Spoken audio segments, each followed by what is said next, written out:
Bonjour et bienvenue dans Avez-vous choisi, le podcast du vendredi qui vous invite à tout choisir dans votre vie. Je suis Oriane Savouré-Lucas, sérielle choisisseuse de ma vie. Ce podcast, c'est l'occasion pour moi de partager avec vous réflexions, questionnements, lectures, ressources qui m'inspirent pour choisir ma vie. Régulièrement, je vous propose de faire la connaissance d'une personne que je trouve inspirante sur la question du choix et je partage avec vous une conversation que j'ai eue avec cette belle personne et son petit supplément d'âme. Une manière de poursuivre votre exploration du territoire du choix à travers la découverte d'un parcours singulier.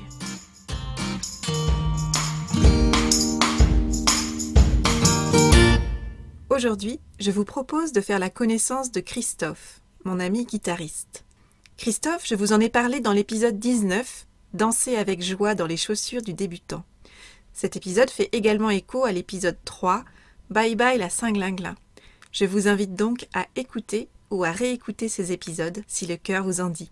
C'est grâce à Christophe et à son rapport simple, joyeux et convivial à la musique que j'ai remis plus de jeux et moins d'enjeux dans ma musique.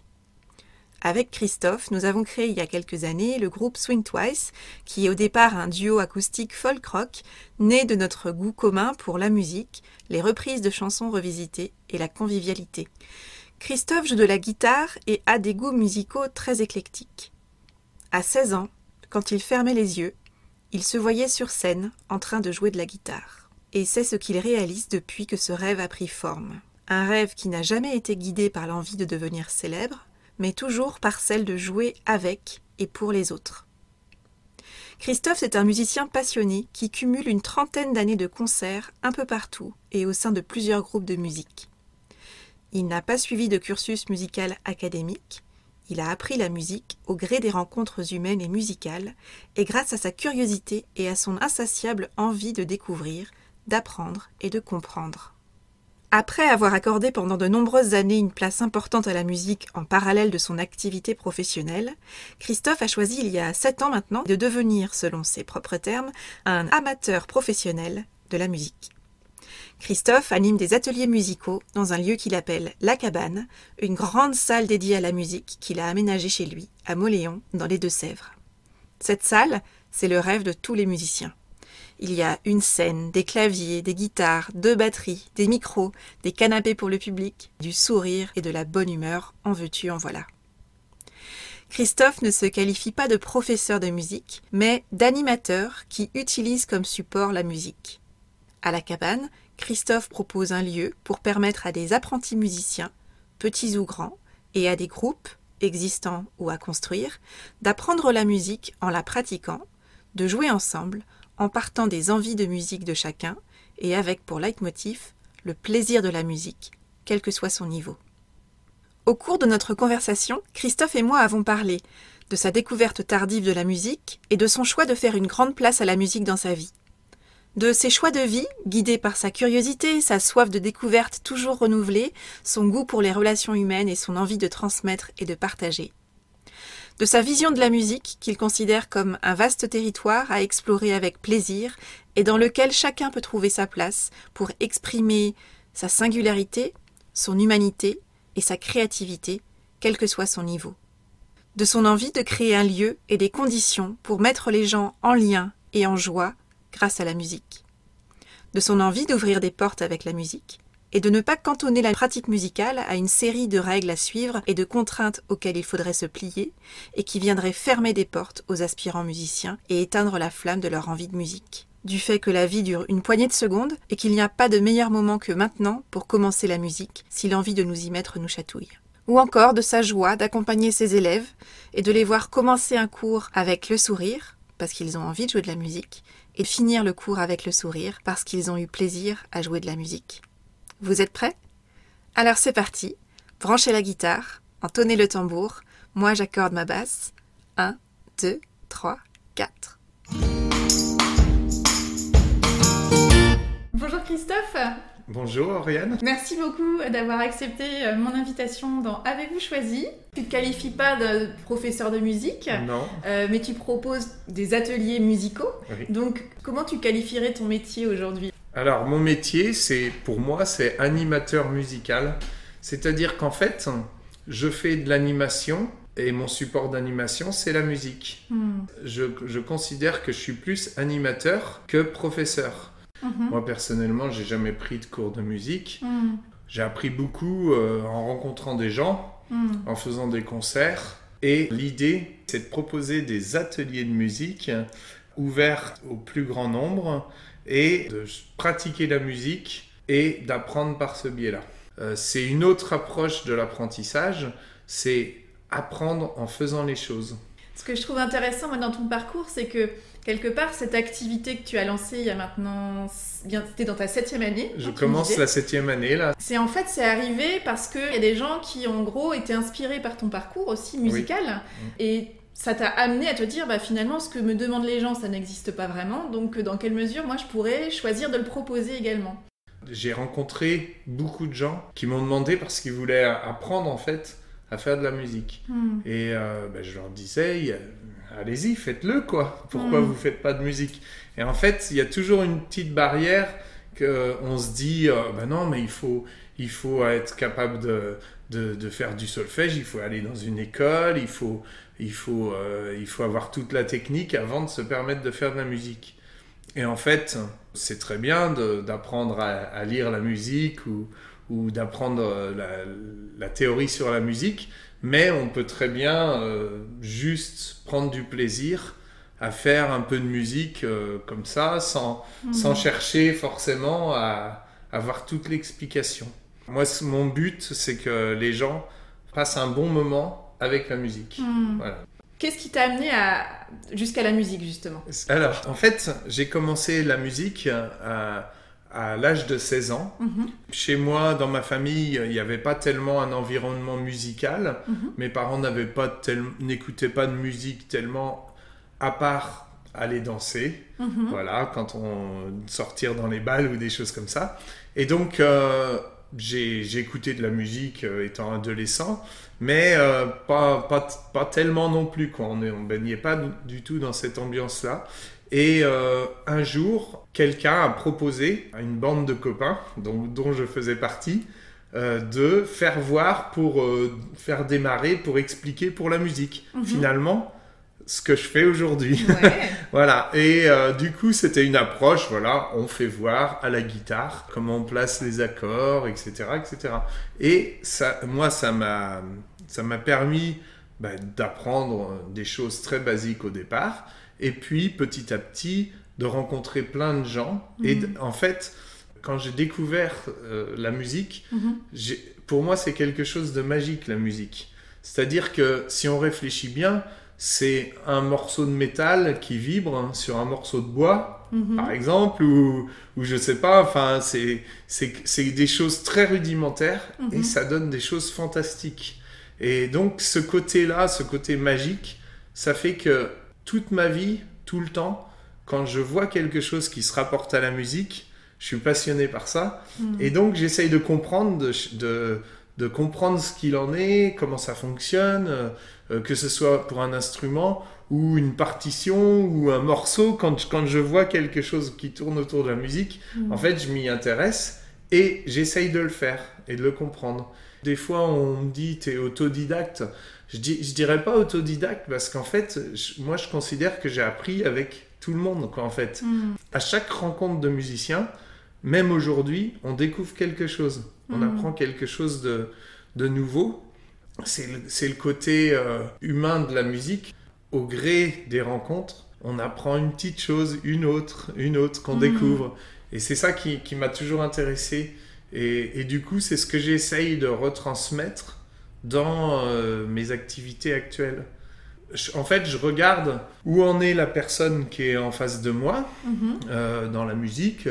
Et je lui donne des astuces, des combines, et j'essaye de les faire avancer comme ça. Voilà, c'est aussi simple que ça. J'ai pas d'a priori sur la musique que les gens veulent faire. Personnellement, je suis très ouvert à plein de styles de musique. Et je viens pas avec ma méthode, ma façon de faire. Enfin, j'ai bien des façons de faire pour certaines choses ponctuelles, mais par contre, je demande aux gens ce qu'ils veulent faire. Et en fonction de ce qu'ils veulent faire, mon travail, en fait, c'est de savoir ce que je peux leur apporter sans aller trop vite ou trop lentement et d'essayer de m'adapter. Par exemple, je ne viens pas avec ma liste de morceaux en disant voilà ce qu'on va jouer.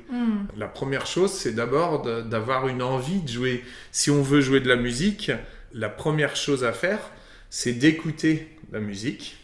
Ça paraît simple et bête ce que je dis, mais souvent on oublie que la musique, elle est d'abord dans l'écoute. Elle n'est pas sur la partition, la musique, même si c'est un moyen de faire de la musique. Et puis, deuxième chose, c'est que souvent pour les instruments, plus on en fait souvent, pas forcément très longtemps, donc si on fait, je sais pas, 10 minutes tous les jours par exemple, eh bien ça fonctionne tout le temps. C'est-à-dire quelqu'un qui veut apprendre, c'est comme dans beaucoup de domaines, si on en fait régulièrement, ça fonctionne bien, alors que si on fait beaucoup d'un seul coup et après, c'est souvent ce qui se passe d'ailleurs, on en fait beaucoup et puis après, on laisse tomber pendant 2 semaines et puis quand on revient dessus, en fait, on doit refournir la même énergie à chaque fois. Ce que j'ai beaucoup développé au fur et à mesure des années, c'est que j'ai joué dans beaucoup de groupes, j'ai fait beaucoup de concerts amateurs dans la région et je sais quoi faire jouer aux gens en fonction de où ils en sont pour que voilà, on joue ensemble. Et justement, le profil des personnes qui viennent te voir, d'après ce que j'ai compris, tu as à la fois des personnes qui veulent démarrer la musique, mais tu as aussi des personnes qui ont déjà une certaine pratique musicale, mais c'est quoi? C'est qui ont en gros un instrument qui prend la poussière dans un coin à la maison et qu'ils aimeraient bien remettre au bout du jour. Exactement. Alors, actuellement, le plus jeune... c'est 5 ans et le plus âgé 78, donc c'est tous les âges. Des débutants ou des gens qui ont fait de la musique parfois quand ils étaient ados ou plus jeunes quoi, et qui veulent se remettre à refaire de la musique. Mais différemment peut-être. Différemment. Je considère que ce que je fais, c'est pas comme ce que ferait un professeur ou que ferait une école, et c'est plutôt complémentaire en fait. C'est-à-dire que j'ai des gens par exemple qui vont au conservatoire et qui viennent après chez moi. J'en ai pas mal. C'est pas exclusif en fait. Et à l'inverse, il y a des gens qui commencent chez moi et qui vont au conservatoire. J'ai également des gens qui sont des musiciens confirmés et qui viennent pour l'aspect justement animation. C'est-à-dire qu'ils viennent dans un groupe jouer. C'est sortir de la solitude de l'instrumentiste aussi qui ne trouve plus forcément de motivation à jouer tout seul ou dans son salon, qui a vite fait le tour. Même si on est un bon musicien, il peut y avoir cette solitude de se dire ok, mais maintenant je fais quoi avec ça? La musique, pour moi, c'est une découverte infinie. C'est-à-dire qu'on apprend tout le temps, donc on avance tout le temps. Mais de temps en temps, c'est vrai que si on est un peu coincé, on est un peu chez soi, on se retrouve un peu face à une barrière, en fait. Si on reste un peu seul, ou ce qui m'est arrivé régulièrement dans ma vie de musicien, il y a toujours une sorte de barrière, et puis on se dit, là, comment je fais pour aller plus loin, etc. Une sorte de palier, en fait. Oui, des sortes de paliers, des paliers, quoi. Mais en fait, on apprend tout le temps. En fait, il n'y a pas un jour où on se dit, tiens, ça y est, j'ai ma carte de bon musicien. Il y a pas, de toute façon, bon musicien, ça ne veut pas dire grand-chose non plus. Du coup, je m'occupe pas du tout des niveaux, du niveau de musique, parce que pour moi, c'est un peu comme si on disait, on va, imaginons qu'on soit dans un autre domaine, on fait un grand jeu ensemble. On est une famille, on fait un grand jeu ensemble. On va chercher une manière pour que tout le monde puisse participer au jeu. Et en fait, moi, dans la musique, c'est un peu ça. Mon rôle, c'est de dire, toi, tu vas faire ça, et ça va participer au reste, mais peu importe en fait, parce que parfois dans un groupe, un instrument est très simple, et celui d'à côté est très compliqué, et c'est pas ça qui fait la musique, c'est pas le fait que ça soit compliqué ou simple, c'est l'ensemble, c'est ce qu'on arrive à créer ensemble. Voilà, c'est comme si on prend l'exemple dans une pièce de théâtre. tous les rôles sont importants, sinon on ne comprend pas l'histoire. Ben là, c'est pareil, j'essaye de faire les histoires avec les musiciens. Parce que finalement, quand on fait de la musique, on vit une histoire, quoi. C'est pareil. Et du coup, tu pars vraiment de la personne, en fait. Tu pars de qui elle est, où elle en est dans son lien à la musique, où est-ce qu'elle a envie d'aller, aussi avec quoi elle arrive comme envie. Et j'imagine que c'est aussi un des facteurs de succès de la démarche des personnes de rester axées sur leur motivation et non pas sur... tu viens pas, comme tu disais, plaquer une méthode qui, j'imagine, chez certains profils de tes élèves, c'est parfois ce qui a un petit peu détourné les gens de la musique, de se dire, on attendait de moi que j'ai fait cocher un certain nombre de cases avec le solfège, par exemple, avant de pouvoir toucher un instrument, avant de pouvoir avoir le droit de jouer dans un groupe, etc. Toi, tu prends la machine dans l'autre sens, je dirais. Tu pars de qu'est-ce que tu as envie de faire, où t'en es, qu'est-ce que tu as envie de faire dans un groupe, et comment est-ce qu'on va essayer de faire prendre la mayonnaise tous ensemble, et puis de quelle manière ça va te donner envie de continuer tous tes efforts, parce qu'il y a quand même du travail derrière, c'est ça qu'il ne faut pas oublier. Alors, tout ça, c'est dans la mesure du possible, évidemment, parce que dans la mesure des possibilités, déjà de mes possibilités à moi, en fait, les gens le comprennent si on leur dit ça, c'est pas possible, pour telle ou telle raison, ou les gens sont pas idiots, ils savent bien que c'est peut-être pas possible. Ce que pour moi ne fonctionne pas, c'est que très souvent, on ferme des portes aux gens. Moi, mon idée, c'est d'ouvrir des portes. On dit souvent des choses très cadrées autour de la musique. La musique, ça doit être comme ça, comme ça, comme ça. On doit faire comme ça. Sinon, c'est pas possible. Et moi, je n'ai pas du tout cette approche de la musique. On m'a dit, parce que évidemment, comme moi, je m'intéressais à toujours avancer avec la musique, je piochais des informations à droite à gauche. Et on me disait, mais non, faut faire comme ça, etc. Puis après, j'allais à un concert, je regardais un artiste que j'aimais bien, et là, je voyais, lui, il fait pas comme ça, il fait pas comme on m'a dit. Et ça marche. Et pourtant, c'est super, et j'adore. Et moi, c'est ce que je veux faire. Je m'en fiche de faire le truc comme on doit faire, quoi. Et en fait, on se met beaucoup de barrières, mais à cause de ça, les gens ne s'autorisent pas à faire de la musique, s'interdisent même. Pour vous donner un exemple, j'ai eu un contact d'une maman qui m'appelle et qui me dit ma fille a 11 ans, elle veut commencer la batterie. Est-ce que c'est trop tard? Non. Si. C'est vrai. Alors là j'ai répondu oui, c'est trop tard. Si elle veut devenir Mozart, c'est trop tard. Mais voilà, non, c'est pas. Bien sûr qu'on peut faire de la musique à tout âge. J'ai dit, mais alors on va faire quoi? Alors on va reculer, parce que si c'est trop tard à 11 ans, c'est foutu, c'est horrible. Alors peut-être que si on veut devenir champion de Formule 1, il faut peut-être commencer quand on est tout petit, j'en sais rien, ou au niveau dans la musique. Mais c'est pas mon propos, en fait. C'est très bien que des gens aient envie de faire des carrières exceptionnelles dans la musique. C'est pas un problème. C'est juste que tout le monde n'a pas envie de ça. Donc, si une fille à 11 ans a envie d'essayer de faire de la batterie, qu'elle se le permette, quoi. Enfin, voilà. Et il y a des tas d'artistes qu'on connaît et qu'on aime bien, qui ont commencé la musique très tard. On ne le sait pas forcément, mais voilà, et qui n'ont pas forcément le parcours académique avec toutes les techniques. Ce que tu invites les gens à faire, finalement, c'est peut-être de moins faire de la musique avec leur tête, mais un peu plus avec leur cœur, et d'être dans l'envie, dans l'envie de découvrir ses propres envies, d'aller explorer, d'aller jouer ensemble, d'être dans la joie de la musique, finalement.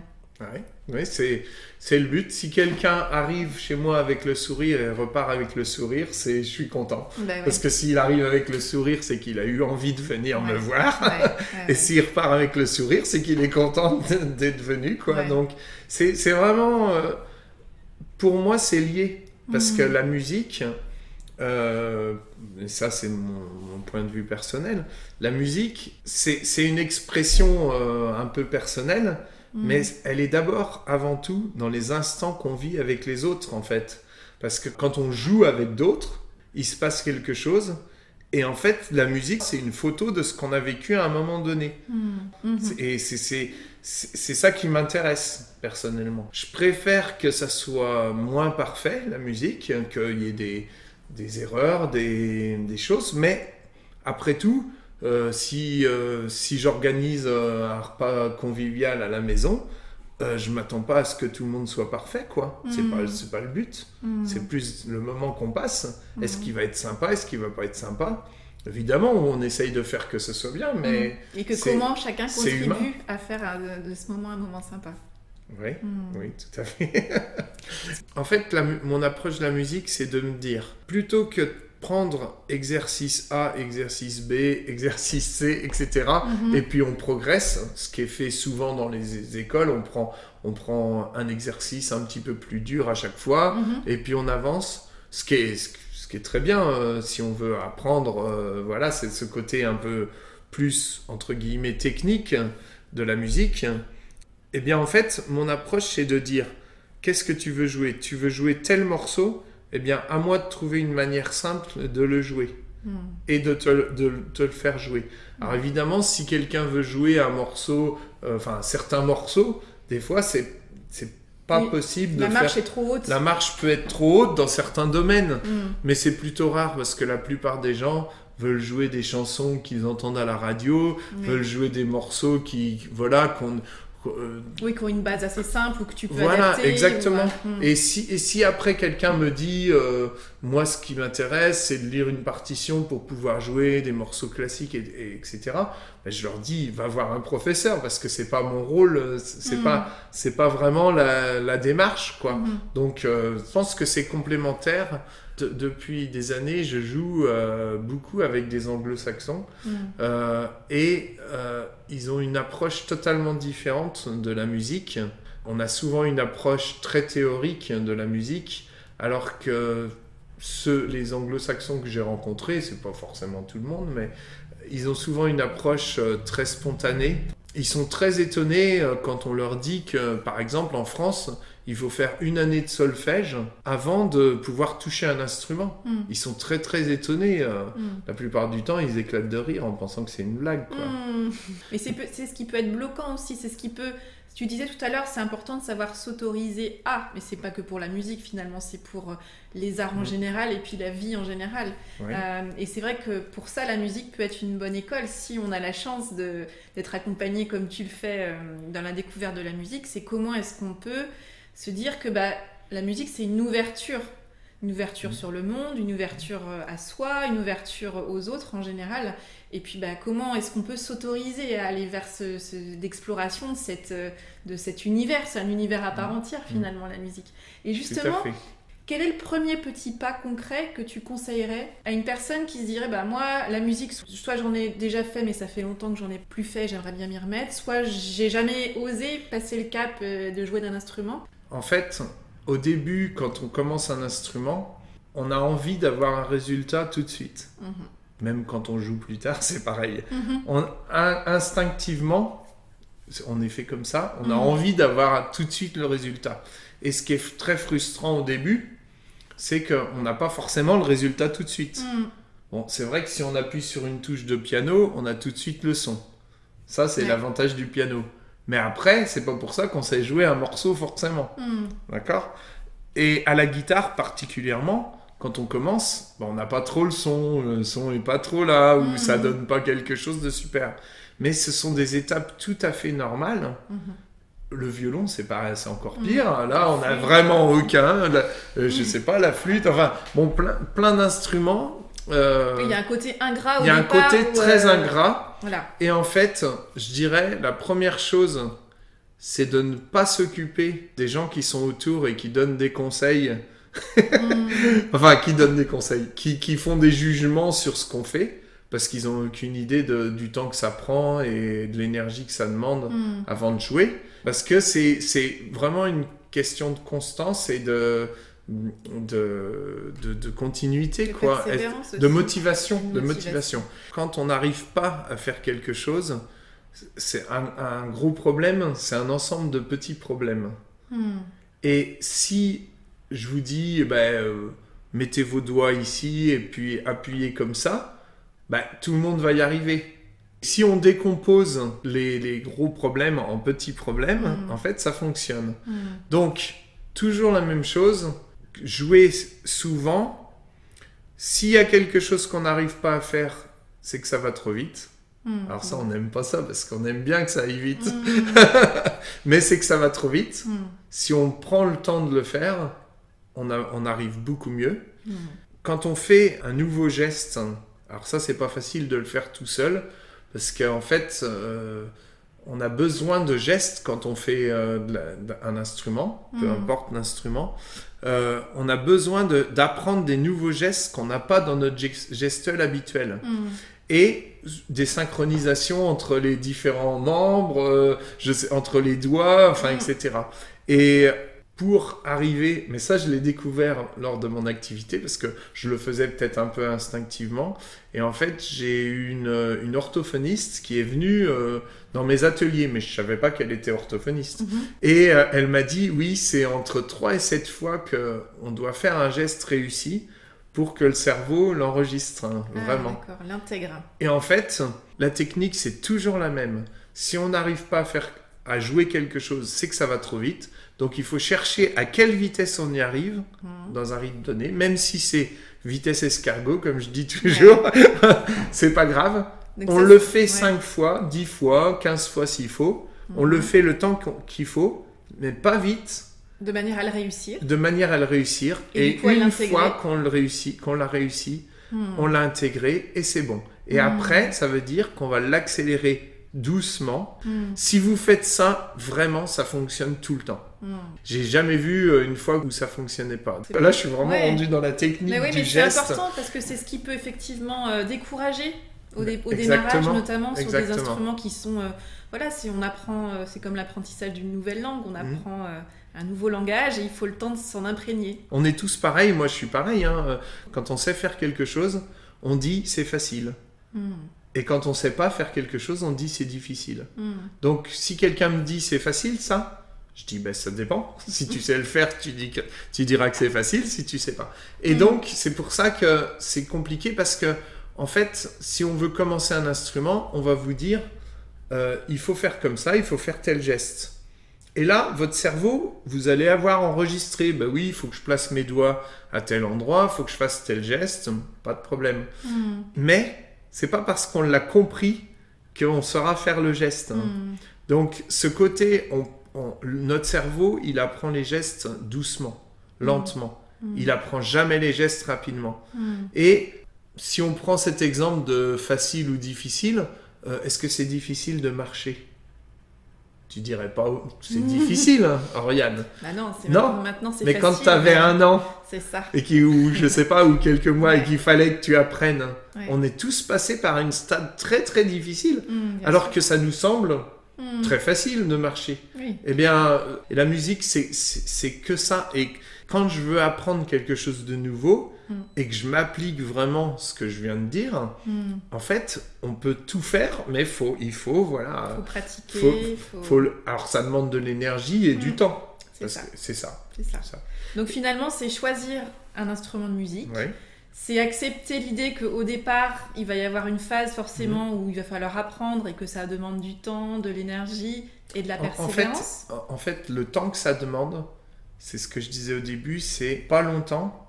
Tu disais 10 minutes par jour, par exemple. Le plus souvent, en fait. C'est pour ça que quand on aime, on apprend vite. On a l'impression d'apprendre vite. En fait, on prend le même temps, très souvent. C'est juste qu'on le fait souvent, parce qu'on aime bien. Donc, avoir l'instrument à disposition, ça, c'est super important. Pas le ranger dans le placard, et puis il faut le sortir à chaque fois. Et c'est tout un bazar pour le mettre en place. Comme un paquet de biscuits qu'on laisse traîner sur la table de la cuisine. Il va disparaître, on ne sait pas pourquoi. Eh bien, l'instrument, c'est pareil, ça doit être joyeux, disponible. On prend l'instrument, on en fait 5 minutes, 10 minutes. Ça rend la musique beaucoup plus simple. Et du coup, là, on progresse. Et puis, ce qui fait la base de tout, c'est d'avoir envie au départ, déjà, de jouer de la musique, de le faire avec plaisir, de savoir ce qu'on a envie de jouer, peut-être, d'avoir en tête un morceau idéalement, on aimerait bien, à un moment donné, jouer, au moins partiellement. C'est s'intéresser à la musique qu'on a envie de jouer. Et puis, une partition, c'est forcément réducteur. c'est un code qu'on a donné. Comment on peut dire que la musique, elle est là? Non, elle est... Il y a tellement de résonances, de timbres différents d'instruments, en fonction du lieu, en fonction de... Oui, une partition, c'est un potentiel, en fait, qui demande juste à prendre vie. Exactement. Et que nous, on va mettre nos émotions, notre âme dedans, en fait. Quand on joue de la musique, c'est ça. Pour moi, tous les musiciens sont différents. Ils ont tous quelque chose à m'apporter. Et je le pense vraiment. Il m'arrive, par exemple, d'avoir des gens qui ont appris tout seuls. C'est-à-dire, enfin, tout seuls. Qui ont été voir sur Internet, à droite, à gauche, qui ont essayé d'apprendre. Puis au bout de quelques mois, parfois ils sont bloqués parce que, voilà, pour passer ces barrières justement du geste, etc. Mais ils ont eu des stratégies qui étaient les leurs. Parce qu'évidemment, ils étaient tout seuls, il n'y avait personne pour leur dire comment les aider, quoi, pour aller plus loin, etc. Et parfois, je dis, mais ça, en fait, c'est ta créativité et c'est très bien, garde-le. Moi, je vais juste te faire voir d'autres façons aussi qui vont apporter d'autres choses. Mais parfois, il y a des choses, c'est... Ah bon, tu fais un rythme comme ça ou tu fais comme ça? Et quand ça fonctionne, ben garde-le, quoi. Garde-le et à la limite, élargis ton éventail de possibilités. Exactement. Mais n'enlève pas ce que tu as créé. Exactement. Ce côté créatif, ben en fait, je trouve ça important dans la musique parce que sinon, si c'est reproduire une partition, par exemple, ben, un ordinateur de nos jours sait le faire mieux que nous. Lui, il n'aura pas d'erreur, il va faire ce qu'on a noté. Est-ce que ça donne de la musique? Qu'est-ce qui fait le musicien? C'est tout ce qu'on met en plus de ça. Bien sûr. Donc toi, ton invitation, en fait, pour les personnes à jouer de la musique, c'est de quelque part vraiment s'approprier la musique comme un terrain d'expression de sa propre personne, de sa personnalité, de son humanité, finalement. Ouais. C'est ça? C'est bien dit. Bravo, Oriane. Non, mais c'est vrai. Et puis, c'est s'y intéresser, quoi. Donc, moi, ma première question, quand je vois des gens, c'est qu'est-ce que vous voulez faire, quoi?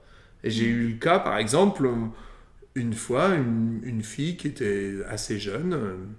La première question, je lui dis, alors, tu veux faire de la guitare? Non. La réponse, c'était non. Donc là, j'ai regardé la maman et j'ai dit, vous voulez faire de la guitare, madame? Ah, mais c'est vrai que j'aimerais bien qu'elle fasse de la guitare, en fait. Et c'était pas la motivation de la fille. Donc, en fait, je lui ai dit, bah, si tu veux essayer, tu peux quand même essayer, mais t'es pas obligé après de continuer. Et puis, elle a fait quelques semaines. Puis au bout d'un moment, elle a dit, bah, je veux arrêter. Donc voilà, et c'est un peu logique s'il n'y a pas la motivation. Après, ça ne veut pas dire qu'elle n'y reviendra pas. Voilà, exactement. Et j'espère que j'ai ouvert des portes, quoi. Je lui ai dit, tu sais, tu peux revenir me voir quand tu veux, mais quelque part, moi, ça ne m'intéressait pas de...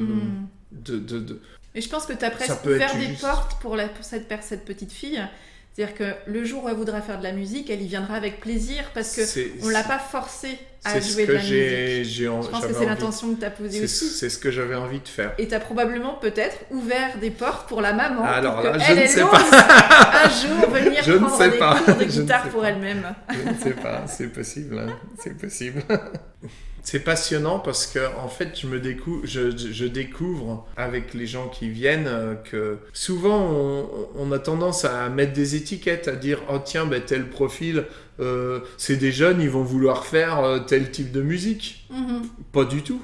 Pas du tout. Quand on laisse tout ouvert et qu'on dit aux gens proposez, ça peut partir dans plein de directions en fait.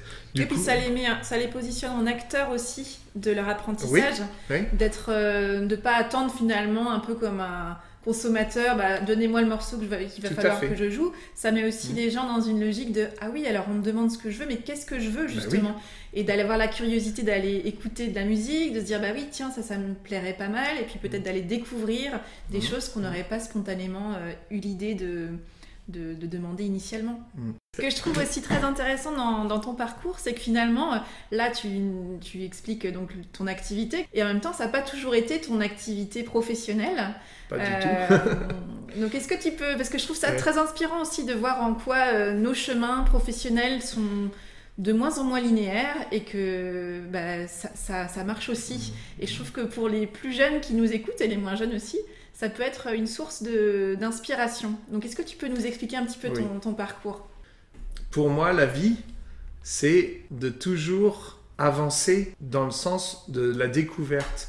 Jamais penser que ça y est, on est arrêté. Parce que si on est arrivé à quelque chose, c'est la fin, quoi. Donc, j'ai toujours eu cette envie d'aller voir plus loin.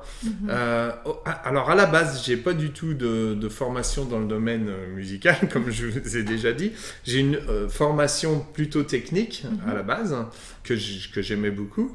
Et j'ai travaillé dans le domaine industriel pendant environ 13 ans, on va dire.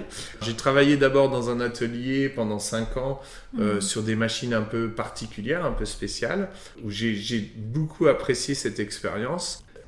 Donc j'ai trouvé après dans un bureau d'études vraiment une expérience différente, donc à dessiner des machines spéciales, qui m'a beaucoup intéressé. Et ensuite, j'ai décidé de changer aussi pour une autre entreprise.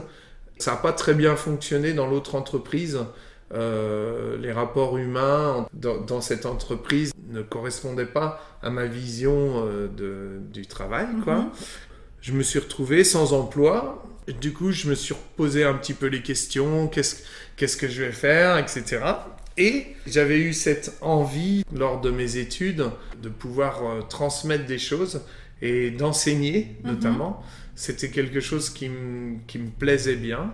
Et donc, j'ai décidé, à 38 ans, de reprendre mes études pour me permettre d'enseigner la technologie en collège. Et donc, j'ai fait une année pour avoir une licence, pour avoir le niveau pour pouvoir faire ça. Pourquoi j'ai voulu changer de domaine ? C'est parce que j'aimais beaucoup le domaine technique, mais je travaillais avec des machines, enfin sur des machines. Et ce que j'aime beaucoup, c'est l'humain, en fait. Et donc, bon, on travaille toujours en relation avec des humains, mais il y a ce rapport-là qui me manquait. Voilà, j'ai postulé pour devenir professeur de technologie en collège. Et j'ai fait ça pendant 4 ans. Et j'ai beaucoup aimé. Et puis, un professeur prioritaire sur moi donc a postulé pour ce poste-là. Et je me suis retrouvé une nouvelle fois sans emploi. C'est tombé juste à un moment où, en fait, chez moi, j'avais un studio que j'avais refait pour en faire une salle de musique. Pour la famille et puis pour les groupes dans lesquels je jouais. Donc j'ai mis une petite scène avec une batterie et des instruments, guitare, clavier, enfin etc. Et bien en fait, c'est tombé à point nommé pour développer cette activité. Ça s'est mis en place un peu. Souvent, on croit qu'on maîtrise un parcours, mais en fait, pour moi, c'est plus de voir qu'à un moment donné, les choses se mettent en place. Des fois, ça se met pas en place parce que ça devait pas se mettre en place. Oui, en fait, il y avait un moment que tu as, toi, saisi en te disant, c'est une opportunité, je vois ce que je peux en faire. Et c'est un peu comme si toutes les pièces du puzzle avaient un peu fait clic parce qu'il y avait quand même tout ce parcours musical. Effectivement, tu avais 25-30 ans de pratique, de musical, de concert. Tu avais cette possibilité de transmettre qui t'avait quand même beaucoup appelé d'une certaine manière au cours de toute ta vie professionnelle. Donc là, il y avait même ce lieu qui, ça y est, était prêt et qui était prêt à accueillir chez toi donc tes ateliers musicaux. L'opportunité, tu as su la saisir aussi. Exactement, c'est la conjonction des deux.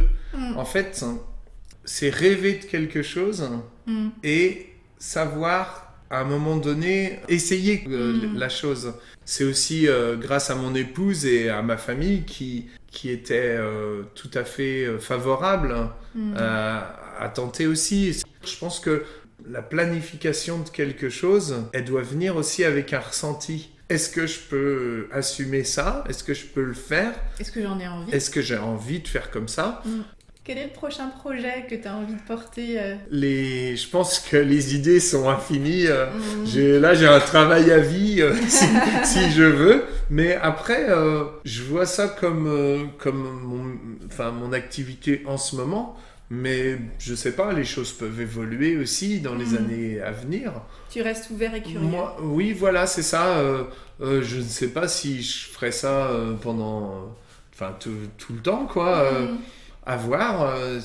Peut-être qu'à un moment donné, je ferai autre chose, quoi. Mais toujours avec envie, avec plaisir. envie, voilà. La vie ne dure qu'une seconde. Donc, oui, on prévoit pour l'avenir, évidemment. En même temps, faut surtout... pour moi, après, je sais pas, c'est peut-être donneur de leçons, mais essayer de ne pas oublier que les instants qu'on vit maintenant, ils vont jamais se représenter.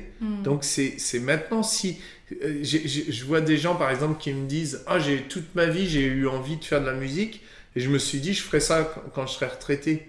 Je me dis c'est pas un problème, mais c'est dommage parce qu'en fait peut-être qu'ils auraient pu apprécier peut-être moins vite d'en faire moins souvent, donc du coup moins vite, d'avancer moins vite ou d'apprendre moins de choses, je sais pas. Mais pourquoi s'empêcher de faire les choses? Je vois aussi des musiciens qui cherchent quelque chose, toujours une recherche de quelque chose qui va être fantastique dans l'avenir, quoi. Le prochain groupe, ça va être encore mieux, et puis le prochain concert, et puis... Ils sont un peu dans une fuite en avant. Oui, voilà, mais surtout, n'oubliez pas que les moments que vous vivez là, c'est ça c'est ça qui est important. C'est pas le jour où quelqu'un devient célèbre qu'il vit sa musique. C'est dès le premier jour où il fait de la musique. Peu importe, en fait, quand on fait de la musique... qu'on soit à deux dans une pièce ou qu'on soit plus nombreux, etc. C'est toujours, pour moi, c'est le même sentiment qui doit être là. C'est-à-dire la joie, l'envie, je sais pas, la transmission de quelque chose. Le partage. En fait, si moi j'ai quelque chose dans l'oreille, j'ai quelque chose à exprimer, une vibration, et que j'arrive un petit peu à l'exprimer et que quelqu'un le ressent, c'est ça la musique. Voilà, c'est de l'amour. Donc, en fait, la musique. Est-ce que oui. Bah si, c'est vrai. Oui, c'est vrai. Et c'est de l'humanité aussi. Pour moi, dans la musique, il y a aussi notre imperfection d'humain. On essaye de repousser les limites. Évidemment, on essaye de faire le mieux possible. C'est pas question d'essayer de faire moins bien. C'est pas ça. Mais les imperfections font partie de la musique. Ben, en fait, c'est un peu comme quand on parle. On n'attend pas d'avoir un langage parfait avant de parler. Et c'est en parlant qu'on apprend à mieux parler. C'est aussi en s'intéressant à différentes choses, aux autres, etc. Voilà. Donc il n'y a plus qu'à. Sortons nos instruments et sortez les guitares des placards et tout le monde à la musique. Ouais. Merci beaucoup Christophe. Merci Oriane.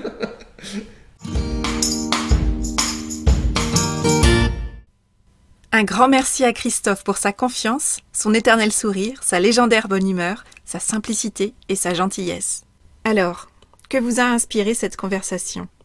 Je vous invite à identifier l'idée, la phrase ou le mot peut-être que vous choisissez d'en retenir. Avec quoi de nouveau repartez-vous de cette conversation? Quel est le petit pas que vous pouvez planifier dans les prochains jours pour mettre en œuvre dans votre quotidien ce qui vous a inspiré? Si vous avez envie d'en savoir plus sur Christophe et ses différents projets musicaux, rendez-vous sur le site www.mandinmusicmix.fr. Vous pouvez également suivre l'actualité du groupe Swing Twice sur la page Facebook du même nom ou sur le site swingtwice.free.fr. D'ailleurs, nous serons en concert au Mélodie Nelson à Cholet, dans le Maine-et-Loire, le samedi 11 mai prochain à partir de 21h. Alors, on s'y retrouve ? Voilà, c'est tout pour aujourd'hui. Vous retrouverez cet épisode et les précédents sur le site orianesavoureluca.com. Si vous aimez ce que je vous propose et que vous voulez faire partie de cette aventure audio, je vous invite à vous abonner à la newsletter de Avez-vous choisi afin d'être alerté dès la publication d'un nouvel épisode. N'hésitez pas à partager votre enthousiasme par écrit en déposant un avis sur le site, sur la page Facebook Avez-vous choisi ou une constellation de 5 étoiles sur iTunes et à faire connaître Avez-vous choisi à celles et ceux qui vous sont chers et que l'idée de tout choisir dans leur vie pourrait réjouir. Je vous souhaite une belle semaine et je vous donne rendez-vous vendredi prochain pour un nouvel épisode. Et d'ici là, et si vous choisissiez tout ?